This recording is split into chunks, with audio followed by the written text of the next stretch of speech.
এই তিনটি আয়াত, আলহামদুলিল্লাহি রাব্বিল আলামিন, আর রহমানির রহিম, আর কি মালিক ইয়াউমিদ্দিন। এই তিনটি আয়াত হচ্ছে কোরআনে প্রদত্ত আল্লাহর সবচেয়ে পূর্ণাঙ্গ পরিচয় দানকারী আয়াত। প্রত্যেক মানুষকে তার সৃষ্টিকর্তা সম্পর্কে যা জানতে হবে তা এই তিনটি আয়াতে আছে। শুধু এটাই যথেষ্ট, আপনার জন্য এটাই যথেষ্ট। কেউ বলতে পারে তোমার ইসলামে প্রভুর ধারণা কেমন? শুধু ফাতিহার এই 3 আয়াতই উত্তরের জন্য যথেষ্ট। প্রথমত যা তিনি তাঁর ব্যাপারে আমাদের বলছেন তা হচ্ছে তিনি প্রশংসা ও কৃতজ্ঞতার অধিকারী। দ্বিতীয় জিনিস তিনি যা বলছেন তার ব্যাপারে তা হচ্ছে তিনি আমাদের মালিক। আর তৃতীয় জিনিস যা তিনি তার ব্যাপারে বলছেন তা হচ্ছে তিনি অন্য মালিকদের মতো নন। আপনার জন্য তার অসীম ভালোবাসা, অসীম দয়া। এবং শেষ জিনিস যা তিনি নিজের ব্যাপারে বলছেন তা হলো এটা ভাববেন না যে তার অসীম দয়া ও ভালোবাসার অপব্যবহার করতে পারবেন আপনি। তিনি কিছু মানুষের সাথে ন্যায় বিচার করবেন যদি তারা অন্যায় করে থাকে, তারা যদি নিয়মিত তার অবাধ্য হয়। সুবহানাল্লাহ, এটাই যথেষ্ট, এটাই পরিপূর্ণ। কিন্তু সব শেষে আমাদের আল্লাহর সাথে সম্পর্কটা কি? আমি আগেও বলেছি, আমাদের তাঁর সাথে প্রাথমিক সম্পর্ক কি? তিনি আমাদের মালিক আর আমরা তাঁর দাস, এটাই সম্পর্ক। আল্লাহর ব্যাপারে এই প্রাথমিক বিষয় যে বুঝতে পারবে সে অবশ্যই একটা ফলাফল উপলব্ধি করবে, তা হচ্ছে ইয়াকা না'বুদু। এটাই হচ্ছে পরিশেষ, ইয়াকা না'বুদু। শুধু তোমার কাছেই আমরা দাসত্ব স্বীকার করি, ইচ্ছাকৃত দাসত্ব। এখন চলুন দাসত্ব নিয়ে কথা বলি। দাসত্ব কি ইচ্ছাকৃত হয় নাকি জোর দিয়ে করতে হয়? দাসত্ব কি ইচ্ছাকৃত হয় নাকি অনিচ্ছাকৃত? অনিচ্ছাকৃত। কেউ বলবে না আমি অন্যরকম একটা চাকরি খুঁজছি, আমি আমার পায়ে শিকল বাঁধা পছন্দ করি। ওকে, কেউ দাসত্বের চাকরির জন্য অ্যাপ্লাই করে না, ঠিক না? দাসত্ব কখনো ইচ্ছাকৃতভাবে করা হয় না। আমরা সেই হাস্যকর উদাহরণ দেখতে পারি, আপনি এসে বললেন এই যে আমি আপনার দাস, আমি বললাম চলো কিছু করি। এটা ইচ্ছাকৃত, কিন্তু এটা সাধারণত হয় না। আল্লাহর থেকে বেশি শক্তিশালী কোনো মালিক হতে পারে না। এবং অন্য মালিকদের আরেকটা বিষয় এরকম, সাধারণত দাসরা মালিকদের ভালোবাসে নাকি ঘৃণা করে? ঘৃণা করে। এবং একবার যদি তারা সুযোগ পায় তাহলে কি করে? মুক্ত হতে চায়। এবং যদি তারা মালিকের প্রশংসাও করে তাহলে সেটা কি সত্যি নাকি মিথ্যা প্রশংসা? মিথ্যা প্রশংসা। কিন্তু এই সূরা শুরু হয়েছিল আলহামদুলিল্লাহ দিয়ে। এটা সত্যিকারের আসল প্রশংসা এই মালিকের। এটা কিভাবে সম্ভব? এর কারণ হচ্ছে এই যে এই মালিক আপনাকে দাসত্ব করার জন্য জোর করেন না, আপনাকে এই উপলব্ধি নিজ থেকে করতে হবে। তাই তিনি এটা বলেননি যে উ'বুদুল্লাহ, আল্লাহর দাস হও, বরং আমরা বলি ইয়াকা না'বুদু, আমরা তোমার কাছে নিজেদের দাসত্ব বিসর্জন করলাম, আমরা তৈরি, আমরা নিজ থেকে এটা বেছে নিয়েছি,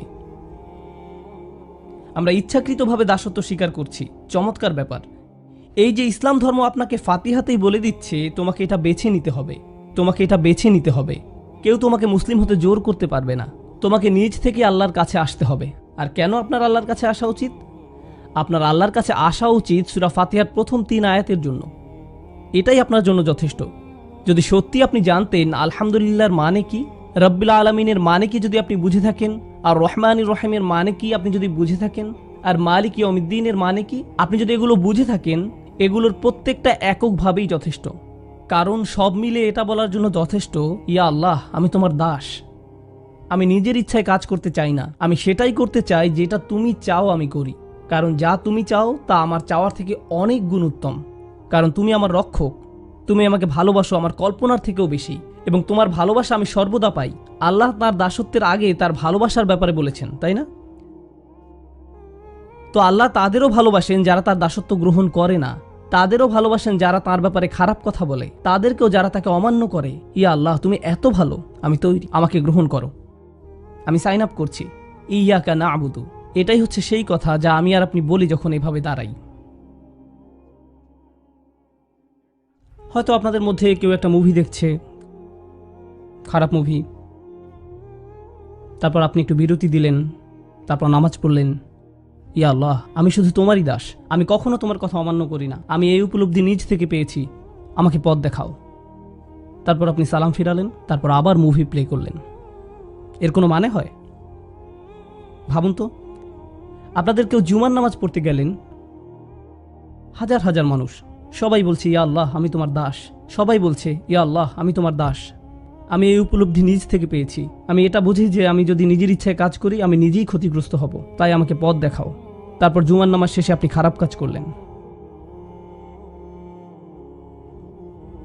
এটার কি কোনো অর্থ হয়? তার মানে হচ্ছে আমরা জিহ্বা দিয়ে এমন কিছু বলছি কিন্তু তা আমাদের অন্তরে পৌঁছায়নি, আর আমরা আসলে সে সম্পর্কে চিন্তাও করিনি। আসলে আমরা কি বলছি তা নিয়ে সচেতন থাকি না।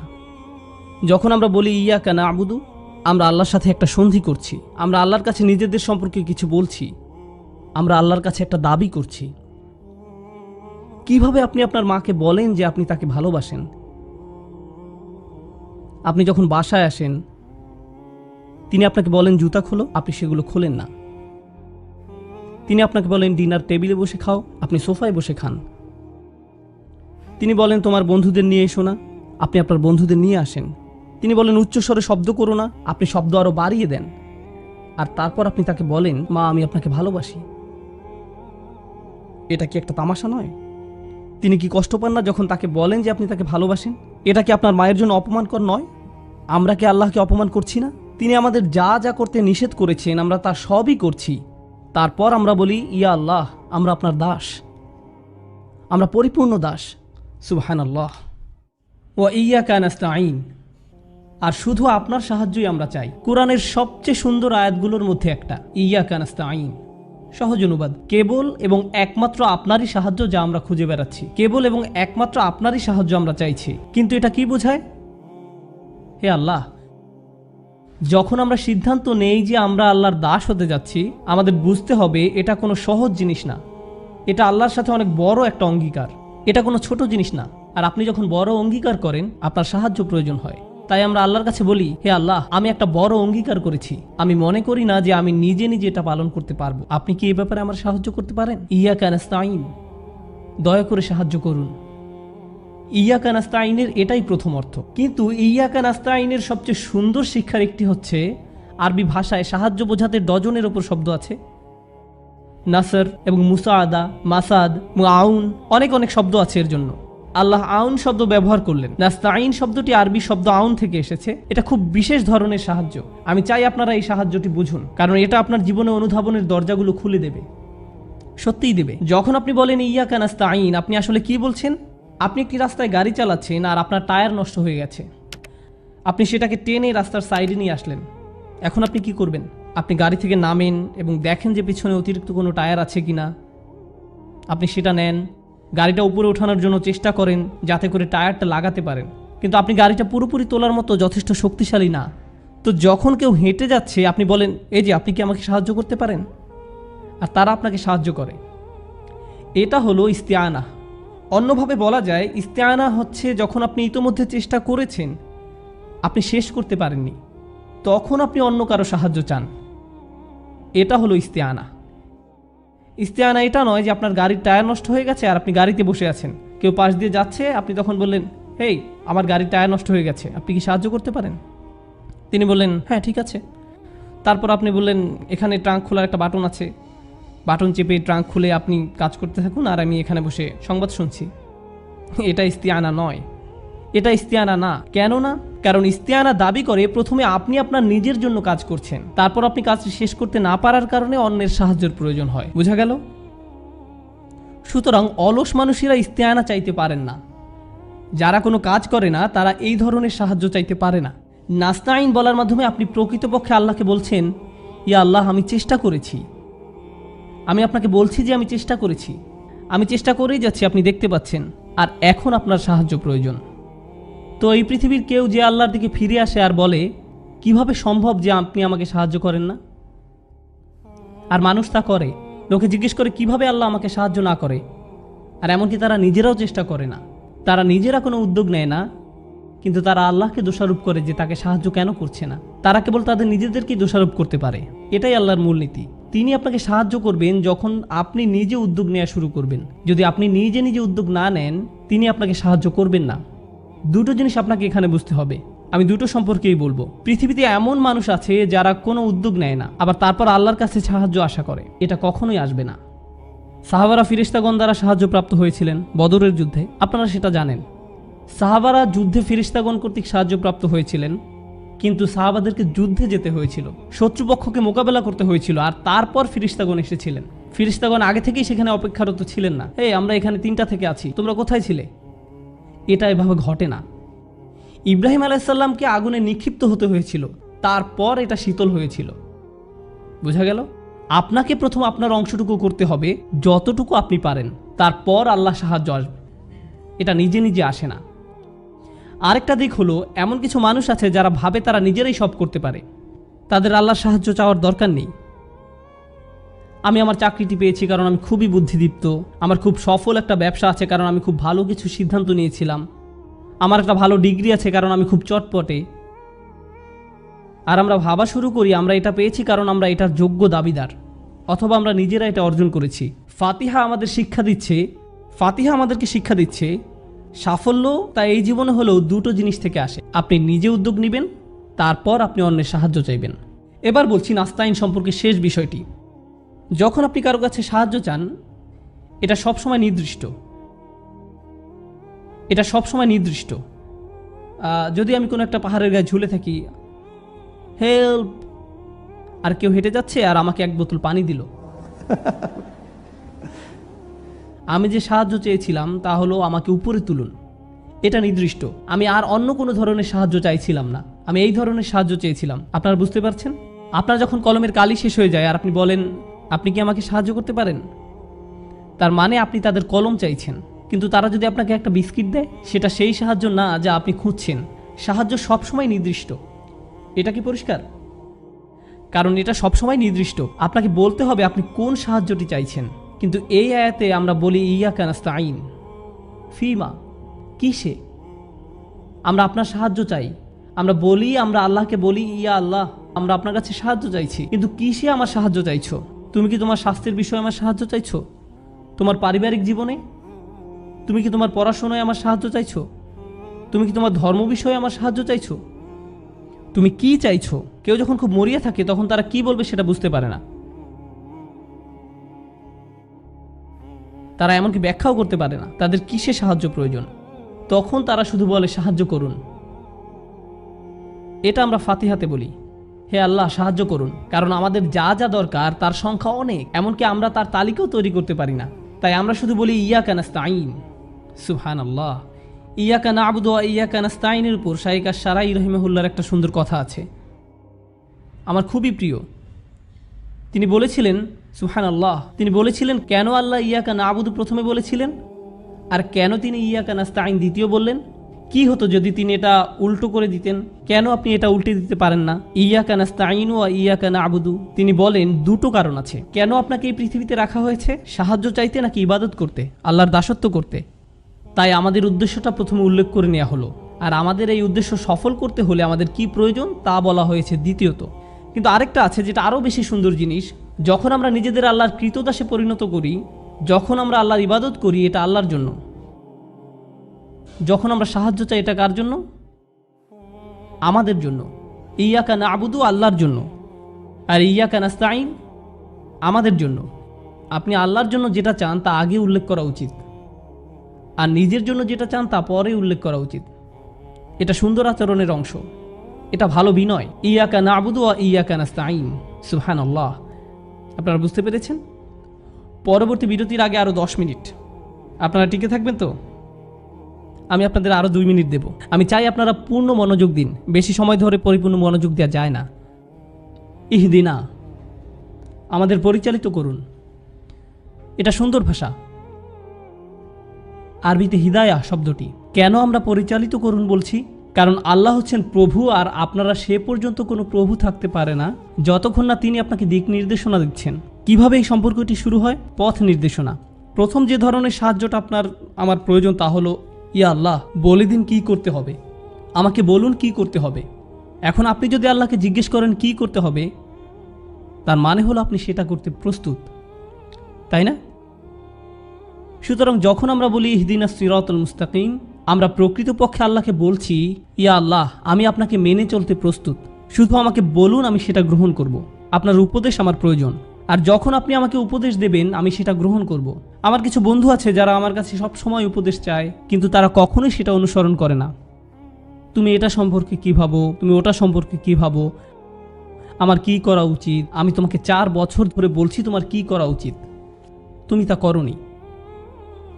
আপনি এবং আমি আল্লাহর কাছে উপদেশ চাইছি, তার কাছে উপদেশ চেয়ে সেই উপদেশ মতো কাজ করা উচিত, অন্ততপক্ষে করার চেষ্টা করা উচিত। এটাই প্রথম বিষয়। দ্বিতীয়ত, হেদায়া শব্দটির সৌন্দর্য নিয়ে আরবিতে আপনি বলতে পারেন আর রুশদ, এটার মানেও পথ নির্দেশনা। আরশিদনা, আমাদের পরিচালিত করুন। ইহদিনা মানেও আমাদের পরিচালিত করুন। পার্থক্য কি তাহলে? হুদা শব্দটি আরবি হাদিয়া থেকে এসেছে। আরবিতে হাদিয়া মানে উপহার। যখন কোনো আরব মরুভূমিতে হারিয়ে যায়, তখন তার জন্য সবচেয়ে বড় কোন উপহারটি আপনি তাকে দিতে পারেন? পথ নির্দেশনা। পানি অত যথেষ্ট না, খাবারও অত ভালো কিছু না, কারণ তার মানে হচ্ছে সে আরও 2 ঘন্টা অন্তত বেঁচে থাকবে, আর সে আরও 1 দিন বেঁচে থাকবে। কিন্তু মরুভূমিতে আপনার সবচেয়ে বড় যে উপহারটি প্রয়োজন তা হলো পথ নির্দেশনা। এ কারণে তারা বেঁচে থাকা এবং পথ নির্দেশনা একসাথে যুক্ত করেছে। চূড়ান্ত উপহারটি হবে সঠিক পথের নির্দেশনা পাওয়া, বিশেষ করে মরুভূমির জীবনে। আমরা আল্লাহর কাছে চূড়ান্ত উপহার চাইছি, ইহদিনা, আমাদের পরিচালিত করুন। এমনকি আমরা এটাও বলছি না যে আমাকে পরিচালিত করুন, আমরা বলছিলাম পরিচালিত করুন আমাদের। সুতরাং প্রকৃতপক্ষে আমরা পরিবর্তিত হচ্ছি। শুরুতে সব কিছুই ব্যক্তিগত ছিল, হামদ ব্যক্তিগত, আল্লাহ আমার প্রভু ব্যক্তিগতভাবে, আল্লাহর দয়া আমার কাছে আসে ব্যক্তিগতভাবে, বিচার দিবসও ব্যক্তি সম্পর্কিত, প্রতিটি ব্যক্তি আলাদাভাবে বিচারের সম্মুখীন হবে। কিন্তু তাৎক্ষণিকভাবে আমরা পরিবর্তিত হয়ে গেলাম কিসে? ইহদিনা। কারণ এ জীবনে আপনি যদি ব্যক্তিগতভাবে আল্লাহর সাথে একটা ভালো সম্পর্ক রক্ষা করতে চান, আপনাকে একটা সম্প্রদায় হিসাবে একসাথে চাইতে হবে, আপনার সাথে অন্যান্য মানুষ থাকতে হবে। পথ নির্দেশনার জন্য আপনার অন্যান্য মানুষও দরকার। আপনি নিজে নিজে এটা করতে পারবেন না। এ কারণে এটা ইহদিনই না, এটা ইহদিনাই হতে হবে। আবার এটা ইয়া নাহদিয়াও নয়, যার মানে হতো শুধুমাত্র আমাদের পরিচালিত করুন, সেটা খারাপ হতো। ইয়া আল্লাহ, শুধুমাত্র আমাকে পথ নির্দেশনা দিন, বাকিরা সবাই জাহান্নামে যেতে পারে, কেয়ার করি না। কিন্তু প্রকৃতপক্ষে আমাদের সবাইকে পরিচালিত করুন। পথ নির্দেশনা নিয়ে আমরা আরও কিছুক্ষণ কথা বলবো, আরও একটা বিরতির আগে। এটা ইসলামের খুবই সুন্দর একটা ব্যাপার। যখন আপনি হারিয়ে যান, আপনার নির্দেশনা প্রয়োজন হয়, ঠিক? আর কেউ একজন আপনাকে বলে দেয় 3 কিলোমিটার এই দিকে, 2 কিলোমিটার ওই দিকে। আমি কিলোমিটার ব্যবহার করেছি, মাইল ব্যবহার করিনি। আমি নিজেকে নিয়ে গর্বিত। আপনি বাম দিকে যান, ডান দিকে মোড় নিন, আর আপনি পৌঁছে যাবেন। ওটাই তথ্য, তাই নয় কি? কখনো কখনো পথ নির্দেশনা শুধুই তথ্য, কিন্তু আল্লাহর পথ নির্দেশনা তথ্যের চেয়েও বেশি। আপনার কাউন্সিলরের পথ নির্দেশনা হচ্ছে তথ্য, ট্রাফিক অফিসারের পথ নির্দেশনা হচ্ছে তথ্য, জিপিএস পথ নির্দেশনা হচ্ছে তথ্য, এর সবই তথ্য। কিন্তু আল্লাহর পথ নির্দেশনা তথ্যের চেয়েও বেশি। আল্লাহর পথ নির্দেশনা প্রতিটি মুহূর্তের ব্যক্তিগত পছন্দ অপছন্দের সাথে সম্পৃক্ত। আর আমরা শুধু তথ্য চাইছি না, আমরা সেই শক্তি চাইছি যা দিয়ে আমরা সঠিক সিদ্ধান্তে উপনীত হতে পারি। দুটো ভিন্ন জিনিস। এটা শুধু তথ্য না। কখনো কখনো আমাদের কাছে সব তথ্য থাকে, তবু আমরা ভুল সিদ্ধান্ত নেই, কারণ আমাদের সেই শক্তি থাকে না, সেই ইচ্ছে, সেই প্রতিশ্রুতি, সঠিক মানসিকতা থাকে না সঠিক সিদ্ধান্ত নেবার মতো। মানুষ ভুল করে, আর আপনি বলেন তুমি কি জানো এটা ভুল? হ্যাঁ হ্যাঁ, কিন্তু আমি রেগে গিয়েছিলাম।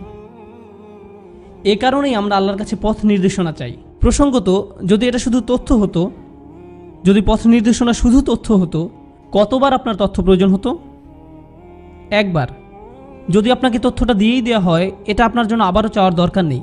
কতবার আমরা আল্লাহর কাছে পথ নির্দেশনা চাই? বারবার এবং বারবার এবং বারবার, মানদণ্ড অনুযায়ী। আমি পথ নির্দেশনাকে তুলনা করেছি বোঝানোর জন্য আল্লাহর কাছে পানি চাওয়ার মতো। আপনি বলতে পারেন না আমি ইতিমধ্যে গতকাল পানি পান করেছি। এটা এভাবে কাজ করে না। আপনি যদি বেঁচে থাকতে চান, আপনাকে পানি পান করতে হবে, বারবার এটা পান করতে হবে, এবং সেজন্য কয়েক ঘন্টা পর পর। এটা যেন এমন আল্লাহ আমাদের বলছেন, তোমার শরীরের মতো কয়েক ঘন্টা পর পর এটার পানি প্রয়োজন হয়। তোমার অন্তর কয়েক ঘন্টা পর পর এটার কি প্রয়োজন হয়? পথ নির্দেশনা। আপনার আল্লাহর কাছে ফিরে আসতে হবে এবং আবার বলতে হবে ইহদিনাস সিরাতাল মুস্তাকিম। কয়েক ঘন্টার মধ্যে আপনার জ্বালানি কমে যাচ্ছে। যদি এটা শুধু তথ্য সম্পর্কের হতো, তবে এটা এভাবে পুনরায় বলতে হতো না। আর আমরা অন্য একটা জিনিস শিখছি, এটা এমন কিছু না যে আপনি জমিয়ে রাখতে পারেন, আপনার শরীরের পানির মতো। আপনি এটি জমিয়ে রাখতে পারেন না। একবার আপনি এটা পাওয়া মানে এটা আপনার হয়ে যাওয়া নয়। এটা একসময় ফুরিয়ে যায়, তারপর আবার গিয়ে আপনাকে ফিরিয়ে নিয়ে আসতে হয়, আবার শেষ হয়ে যায়, আবার আপনার এটা নিতে হয়। কেউ এটা বলতে পারে না আমার এটা আছে, আমার ইতোমধ্যে এটা আছে, আমার আর প্রয়োজন নেই, আপনি এটা করতে পারেন না। এই জন্য আমি পথ নির্দেশনার সাথে কিসের তুলনা করেছিলাম? পানির তৃষ্ণার মতো পথ নির্দেশনাও একটি তৃষ্ণা, এটার মতোই, ঠিক? তাই আমাদের আল্লাহর কাছে বারবার চাইতে হবে। এখন সিরাতুল মুস্তাকিম, ইহদিনাস সিরাতুল মুস্তাকিম কি বোঝায়? আমি ছোট 2 মিনিটের বিরতির পর সেটা বলবো ইনশাআল্লাহ, কারণ আবার আমি আপনাদের সতেজ মনোযোগ চাই। তো অন্তত স্ট্রেস করুন, অন্তত এরকম আপনি জানেন, আপনার হাত উপরে তুলুন এবং যা ইচ্ছে করুন, আমি এখানেই আছি। এখন আমি আজ রাতের বক্তৃতায় আমার সবচেয়ে প্রিয় অংশ বলবো। এটা আমি সবার শেষে বলার জন্য রেখে দিয়েছি। ব্যক্তিগতভাবে আমি মনে করি এই ব্যাপারটা সূরা ফাতিহাকে অলৌকিক করে তুলেছে। এটা ফাতিহাকে এত সুন্দর করেছে যে আমি যুক্তি দিয়ে প্রমাণ করতে পারবো না। যদি আমি একজন মুসলিমের মতো নাও ভাবি, যদি আমি একজন অমুসলিমের মতো করেই চিন্তা করি, তবু এটা যুক্তি দিয়ে প্রমাণ করা মুশকিল যে কিভাবে একজন মানুষ এরকম নিখুঁতভাবে কথা বলতে পারে। একজন মানুষ কি করে এভাবে কথা বলতে পারে? এখন শুনুন, আপনাদেরকে যা বলতে চাচ্ছি মনোযোগ দিন, ওকে? এটাই সম্ভবত সবচেয়ে গুরুত্বপূর্ণ অংশ। ফাতিহাতে 2টো বিষয় আছে, জ্ঞান এবং কাজ। ফাতিহাতে 2টো বিষয় আছে, জ্ঞান এবং কাজ। আলহামদুলিল্লাহি রাব্বিল আলামিন, আর রহমানির রহিম, মালিক ইয়াউমিদ্দিন, পুরোটাই জ্ঞানের কথা। কার সম্পর্কে জ্ঞান? আল্লাহ সম্পর্কে, তাই না? বোঝা গেল? 3টি আয়াত কি সম্পর্কে? জ্ঞান সম্পর্কে। বিষয়টা সবার কাছে পরিষ্কার তো? যখন আমরা বলি ইয়াকা না'বুদু ওয়া ইয়াকা নাস্তাঈন ইহদিনাস সিরাতাল মুস্তাকিম সিরাতাল্লাযীনা আন'আমতা আলাইহিম গায়রিল মাগদুবি আলাইহিম ওয়ালাদ-দাল্লিন, এই সবগুলো হচ্ছে ক্রিয়া। এই সবগুলো জ্ঞান সম্পর্কে নয়। কি সম্পর্কে? কাজ সম্পর্কে। সূরাটা শুরু হয়েছে জ্ঞান দিয়ে আর শেষ হয়েছে কাজ দিয়ে। আপনারা আছেন তো আমার সাথে? ওকে, এখন এটার 3টা দিক আছে। কিছু মানুষের জ্ঞান আছে আর তারা এই জ্ঞান অনুযায়ী কাজ করে। যদি আপনার জ্ঞান আপনাকে দিয়ে কাজ করায়, তার মানে আপনি সঠিক পথে আছেন। তাহলে যদি আপনি সোজা পথে থাকতে চান, আপনার কি কি করা দরকার? জ্ঞান এবং কাজ, ঠিক আছে? কিন্তু আরও 2টি বিকল্প পরিস্থিতি তৈরি হতে পারে। কিছু মানুষের জ্ঞান আছে কিন্তু সেটা কাজে পরিণত হয় না। আবার কিছু কিছু মানুষ কাজ করে কিন্তু সেই কাজ সঠিক জ্ঞানের উপর ভিত্তি করে হয় না। এখন আপনার যদি জ্ঞান থাকে কিন্তু আপনি সেই জ্ঞান অনুযায়ী কাজ না করেন, তাহলে আপনি ফাতিহায় উল্লেখিত কোন দলে পড়ছেন? কোন দলে? আল মাগদুবি আলাইহিম। তাদের জ্ঞান আছে কিন্তু জ্ঞানের প্রয়োগ নেই। আবার যদি আপনি কাজ করেন খুব ভালো উদ্দেশ্য নিয়ে কিন্তু ভুল তথ্যের উপর ভিত্তি করে, তাহলে আপনার সেই কাজ অজ্ঞতাপ্রসূত, এটা জ্ঞানের উপর ভিত্তি করে নয়। আদ-দাল্লিন। সূরাটা শুরু হয়েছে জ্ঞান দিয়ে, তারপর কাজ এবং জ্ঞানের কথা একসাথে বলা হয়েছে, তারপর বলা হয়েছে কাজ ছাড়া জ্ঞান এবং জ্ঞান ছাড়া কাজ। এভাবে সূরাটিতে নিখুঁত ভারসাম্য রাখা হয়েছে, উভয় ব্যাপারে নিখুঁত ভারসাম্য। আবার পিছনে যাই, সূরাটি শুরু হয়েছে এভাবে কে কথা বলতে পারে? এত চমৎকার করে কে কথা বলে? আর কোরআন মৌখিকভাবে বর্ণনা করা হয়েছে, এখানে শুধরানোর কোনো ব্যাপার ছিল না। যদি এটাকে অন্যভাবে বলি তাহলে ভালো শোনাবে, এখানে এডিট করার কোনো ব্যবস্থা ছিল না। এখন ভাষাগত দৃষ্টিকোণ থেকে লক্ষ্য করি। আমি জানি আপনারা ভাষাবিজ্ঞানের ছাত্র নন, সম্ভবত আপনাদের বেশিরভাগই না, তাই আপনাদের বোঝার জন্য সহজ করছি। এটা ফাতিহার সবচেয়ে আশ্চর্যজনক ব্যাপারগুলোর একটা। আরবি ভাষায় 2 ধরনের বাক্য আছে, ভার্ব বা ক্রিয়ার উপর ভিত্তি করে বাক্য, নাউন বা বিশেষ্যের উপর ভিত্তি করে বাক্য। আজকে আমি ক্রিয়া এবং বিশেষ্য নিয়ে কথা বলছিলাম। বলুন তো কোনটা স্থায়িত্ব বোঝায়? নাউন বা বিশেষ্য। আর কোনটা অস্থায়ী? ক্রিয়া, তাই না? তাহলে আরবিতে 2 ধরনের বাক্য আছে, ক্রিয়া ভিত্তিক এবং বিশেষ্য ভিত্তিক। জুমলা ইসমিয়া, জুমলা ফেলিয়া, ঠিক আছে? এখন যখন ক্রিয়াভিত্তিক বাক্য ব্যবহার করা হয় তখন প্রসঙ্গটি সাধারণত হয় অস্থায়ী, আর যখন বিশেষ্য ভিত্তিক বাক্য ব্যবহার করা হয় তখন প্রসঙ্গটি বা আইডিয়াটি সাধারণত হয় স্থায়ী। এটা অলঙ্করণের ব্যাপার। ওকে, আমি চাই আপনারা এই কথাটা মাথায় রাখুন। বিশেষ্য বা নাম ভিত্তিক বাক্যগুলো স্থায়িত্ব বোঝায়, আর ক্রিয়াভিত্তিক বাক্য ক্ষণস্থায়ী সময়কাল বোঝায়। এটা তাদের ভাষাভিত্তিক ব্যাপার। তো এখন ফাতিহাকে 3 ভাগে ভাগ করা যায়। প্রথম আমি বলেছিলাম ফাতিহাতে 2টো বিষয় আছে, জ্ঞান এবং কাজ। এখন আমরা এটাকে আবার 3 ভাগে ভাগ করব। প্রথম অংশ আল্লাহর ব্যাপারে। বলুন তো কোন অংশটি আল্লাহর ব্যাপারে? আলহামদুলিল্লাহি রাব্বিল আলামিন আর রহমানির রহিম মালিকি ইয়াউমিদ্দিন, এটা হচ্ছে প্রথম ভাগ। দ্বিতীয় ভাগ হলো আমাদের এবং আল্লাহর মাঝে একটা চুক্তি। চুক্তির একটা অংশ আল্লাহর ব্যাপারে আর একটা অংশ আমাদের ব্যাপারে। ইয়াকা না'বুদু ওয়া ইয়াকা নাস্তাঈন। আর তৃতীয় ভাগটা হচ্ছে আমাদের ব্যাপারে। আমরা একটা জিনিস চাই। এটা কোন ভাগ? ইহদিনাস সিরাতাল মুস্তাকিম সিরাতাল্লাযীনা আন'আমতা আলাইহিম গায়রিল মাগদুবি আলাইহিম ওয়ালাদ-দাল্লিন। তিন ভাগ। প্রথম ভাগ আল্লাহ সম্পর্কে, দ্বিতীয় ভাগ আল্লাহর এবং আমাদের মাঝে চুক্তির ব্যাপারে, তৃতীয় ভাগ হলো আল্লাহর কাছে আমাদের প্রার্থনা। ভাষা বিজ্ঞানের দিক থেকে যদি দেখি, এটা একটা অবিশ্বাস্য ব্যাপার। প্রথম ভাগ হচ্ছে বিশেষ্য ভিত্তিক বাক্য, জুমলা ইসমিয়া। এখন বলুন, বিশেষ্য ভিত্তিক বাক্যের ব্যাপারে আপনারা কি জানেন? এখানে আল্লাহর ব্যাপারে বলা হচ্ছে, তাই এখানে বিশেষ্য ভিত্তিক বাক্যই প্রয়োজন, কারণ বিশেষ্য ভিত্তিক বাক্য হচ্ছে স্থায়ী এবং আল্লাহও স্থায়ী। তৃতীয় ভাগটি কি সম্পর্কে ছিল? তৃতীয় ভাগ কার ব্যাপারে? দ্বিতীয় ভাগ নয়, তৃতীয় ভাগ আমাদের সম্পর্কে। তাই এটা ক্রিয়াভিত্তিক বাক্য, জুমলায়ে ফি'লিয়া। আর ক্রিয়াভিত্তিক বাক্য ভাষা বিজ্ঞান অনুযায়ী কিরকম হয়? অস্থায়ী। ঠিক একইভাবে আমরাও অস্থায়ী। এবার কি বাকি থাকলো? আমি কি বাদ দিয়ে গিয়েছি? প্রথম এবং তৃতীয় ভাগ সম্পর্কে কথা বলেছি, কোন ভাগের ব্যাপারে বলিনি? দ্বিতীয় ভাগ। এখন দ্বিতীয় ভাগটি আশ্চর্যজনক। বিশেষ্য ভিত্তিক বাক্য শুরু হয় বিশেষ্য দিয়ে, আর ক্রিয়াভিত্তিক বাক্য শুরু হয় ক্রিয়া দিয়ে। আর কখনো কখনো আরবরা অদ্ভুত একটা কাজ করে, তারা ক্রিয়াভিত্তিক বাক্য তৈরি করে যা বিশেষ্য দিয়ে শুরু হয়। যখন কোনো ক্রিয়াভিত্তিক বাক্য তথা জুমলায়ে ফেলিয়া বিশেষ্য বা ইসিম দিয়ে শুরু হয়, সেই বাক্যকে মিশ্রিত বাক্য বলে। আরবি ব্যাকরণের ভাষায় একে বলা হয় মাফউল বিহি মুকদ্দাম। যাই হোক, মধ্যবর্তী বাক্যটি আসলে বিশেষ্য বা ইসিম দিয়ে শুরু হওয়া একটা ক্রিয়াভিত্তিক বাক্য। এটা দুই ধরনের বাক্যের মিশ্রণ, কারণ মধ্যবর্তী বাক্যটির একটা অংশ হচ্ছে আল্লাহর জন্য, আরেকটা অংশ আমাদের জন্য। ফাতিহার প্রথম অংশ বিশেষ্য ভিত্তিক, কারণ এটা আল্লাহর ব্যাপার। মাঝখানের অংশ মিশ্রিত, কারণ এই অংশে আল্লাহ এবং আমাদের জন্য। আর শেষের অংশটি ক্রিয়াভিত্তিক, কারণ এটা আমাদের সম্পর্কে। এমনকি ভাষা তত্ত্ব অনুযায়ীও এটা নিখুঁত, একেবারে নিখুঁত। আপনি কোনো অংশ নাড়াতে পারবেন না। আমি আপনাদের নিকট ফাতিহার ভাষাগত দিক নিয়ে কথা বলছি, আবার এর মাঝে আলোচিত বিভিন্ন প্রসঙ্গের বিষয় ভিত্তিক আলোচনা করেছি। এটাই ফাতিহার ভারসাম্য। চলুন পিছনে ফিরে যাই। ফাতিহা, আপনি যদি এর পরিপূর্ণতা সম্পর্কে জানতে চান, এর পরিপূর্ণতা আসে ভারসাম্য থেকে। এটা বিষয়গুলোকে ভারসাম্য দান করে। এটা জ্ঞানের মূলভাবের সাথে কাজের মূলভাবের ভারসাম্য প্রদান করে। এখন আমরা অন্য একটা বিষয় শিখতে যাচ্ছি। এটা প্রকৃতপক্ষেই একটা নিখুঁত ব্যাপার। যখন কোনো কিছু ভারসাম্যপূর্ণ থাকে, তার মানে হচ্ছে এটা মাঝখান থেকে ঝুলে আছে। সুতরাং আপনি যদি মাঝখানে একটা কিছু রাখেন, তাহলে অর্ধেক একদিকে থাকবে আর বাকি অর্ধেক আরেক দিকে থাকবে। তো কোন আয়াতটি মাঝখানে আছে? কৌশলী প্রশ্ন। ইয়াকা না'বুদু ওয়া ইয়াকা নাস্তাঈন। ঠিক আছে, এখন ইয়াকা না'বুদু ওয়া ইয়াকা নাস্তাঈন এই আয়াতের ভেতরেই কয়টি অংশ আছে? দুইটি অংশ। প্রথম অংশটি কি? ইয়াকা না'বুদু। দ্বিতীয় অংশটি কি?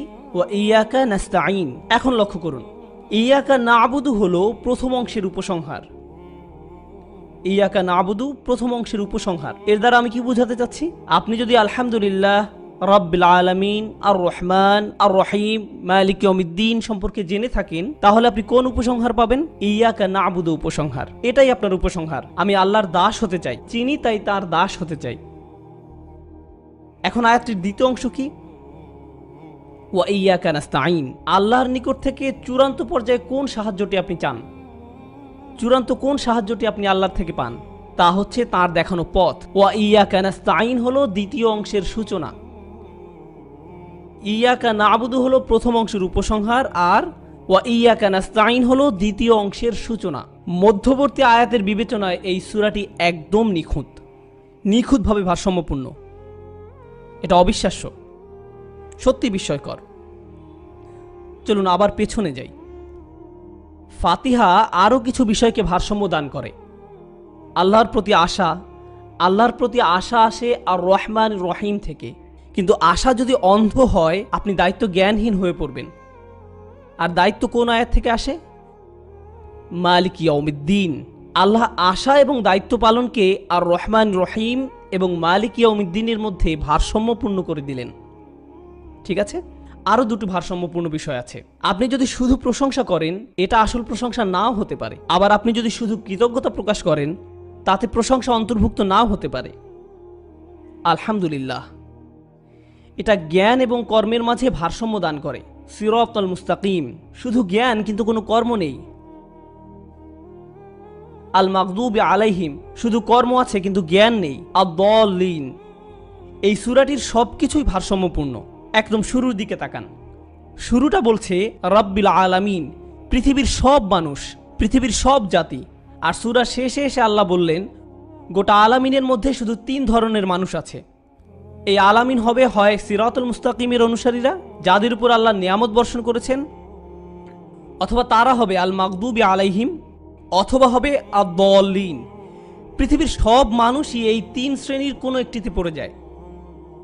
পৃথিবীর প্রত্যেকটি মানুষ আল আলামিনের অন্তর্ভুক্ত, যার মানে হলো হয় তারা আল্লাযীনা আনআমতা আলাইহিম, যাদেরকে আল্লাহ নিয়ামত দান করেছেন, অথবা যারা আল্লাহর ক্রোধের শিকার হয়, অথবা যারা এখন বিভ্রান্ত এবং পথভ্রষ্ট। এগুলো হচ্ছে শুধুমাত্র 3টি শ্রেণী। এটাই শেষের দিকে এসে এভাবে আল আলামিনের বর্ণনা দেয়া হয়েছে। ফাতিহা শুরু হয়েছিল একটা ব্যক্তিগত সম্পর্কের বর্ণনা দিয়ে।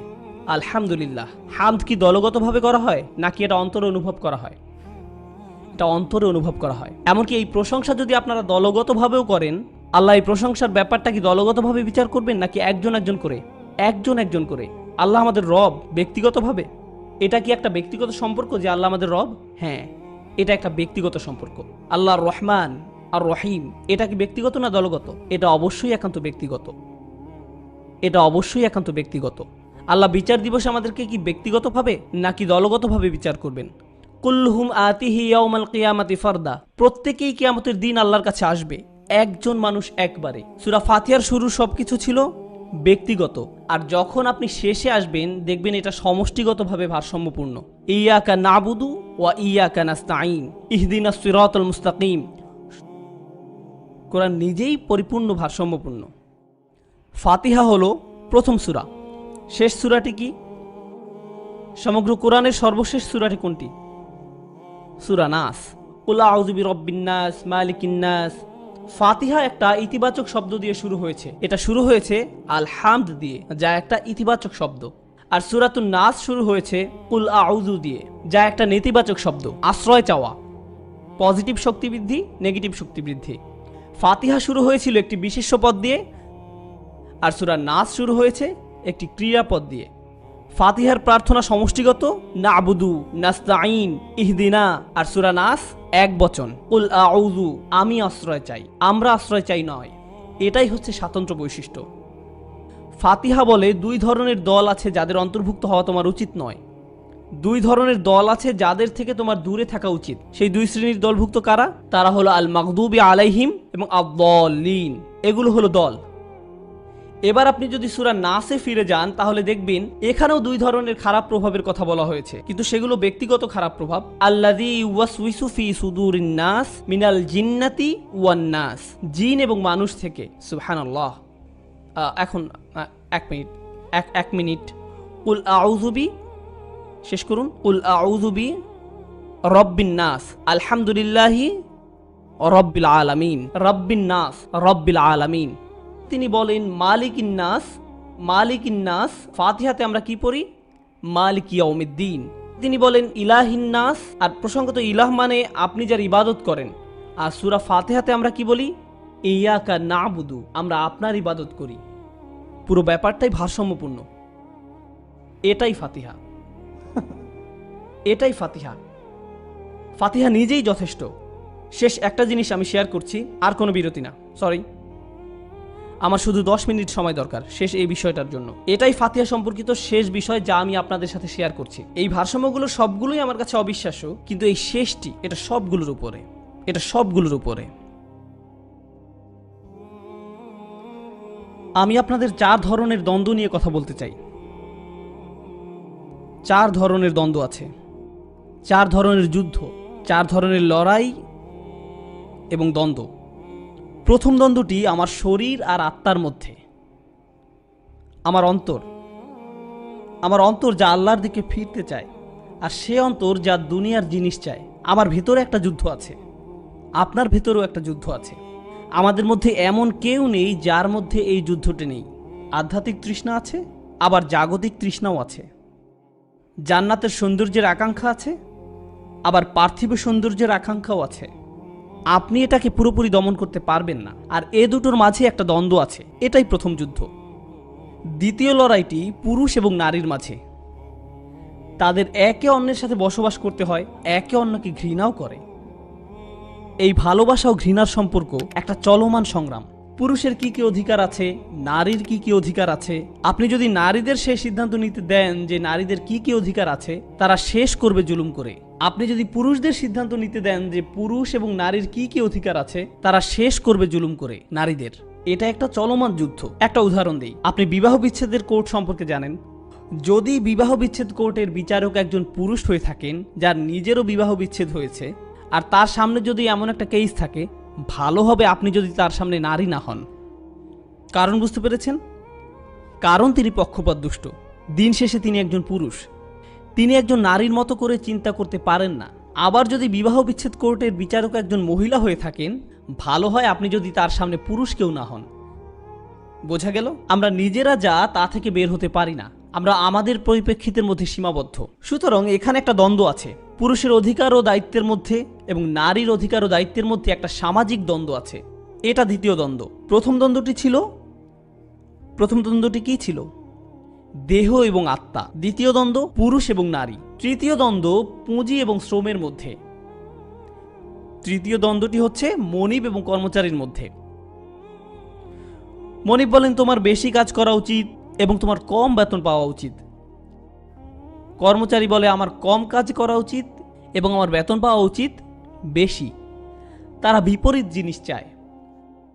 মনিব বলেন তোমার বেশি সময় কাজে থাকা উচিত এবং কম সময় কাজ বন্ধ রাখা উচিত। কর্মচারী বলে আমার বেশিরভাগ সময় কাজ বন্ধ রাখা উচিত আর কম সময় কাজ করা উচিত। তারা বিপরীতমুখী এবং চলমান একটা সংগ্রাম। এ কারণে আপনাদের শ্রম অধিকার আছে, এ কারণে আপনাদের ন্যূনতম বেতন আছে, এ কারণে আপনাদের সংঘ আছে।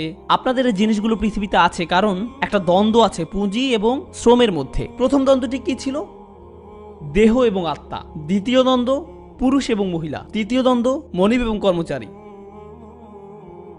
শেষ দ্বন্দ্ব সরকার এবং জনগণ। এটা ব্যাপার না যে আপনি কোথায় আছেন, সরকার আপনার কাছে আরও কর চাইবে, আরও কর্তৃত্ব চাইবে, আরও নিয়ন্ত্রণ চাইবে, আর জনগণ চাইবে আরও স্বাধীনতা।